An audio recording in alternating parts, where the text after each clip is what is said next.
মাঝে মাঝে আরেকটা বিষয় চেক করতে হবে, এই যে এই সাইলেন্সারের এই ছিদ্র দিয়ে হাত ঢুকাই দেখতে হবে, যেমন আমি ঢুকাই চেক করতেছি, দেখেন কোনো ভিজা নাই, আমি কিন্তু ভালোভাবেই ঢুকাই চেক করতেছি,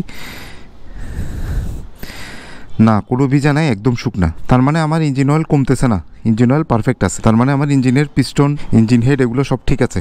যদি কোনো কারণে এই জায়গায় হাত দেওয়ার পরে আপনার আঙ্গুলে তেল লাগে, তেলে ভাব আসে, তাহলে বুঝতে হবে যে কোনো না কোনো একটা সমস্যা আছে এবং আপনার ইঞ্জিন অয়েল হয়তো বা কমতেছে। তখন সাথে সাথে ইঞ্জিন অয়েল চেক দিতে হবে। এটা কয়েকটা কারণে হতে পারে, পিস্টন রিং যদি ভেঙে যায় বা ক্ষয় হয়, ইঞ্জিন হেড যদি নষ্ট হয়ে যায়, অথবা ইঞ্জিনের হেডের যে সিলিন্ডারের বোর ওইটা যদি কোনো কারণে বেড়ে যায়, তখন আপনার ইঞ্জিন অয়েল কমবে। আর সেই ইঞ্জিন অয়েল কিছু কনভার্সন চেম্বারে ঢুকে ফুয়েলের সাথে বার্ন হবে, আর কিছু এই সাইলেন্সার পর্যন্ত চলে আসবে। সো এখানে যখন আঙ্গুল দিবেন তখন সেই অয়েলটা আপনার আঙ্গুলে লাগবে, তখন বুঝতে হবে আপনার ইঞ্জিনে কোনো একটা প্রবলেম আছে, তখন ইমিডিয়েট আপনাকে সার্ভিস সেন্টারে যেতে হবে।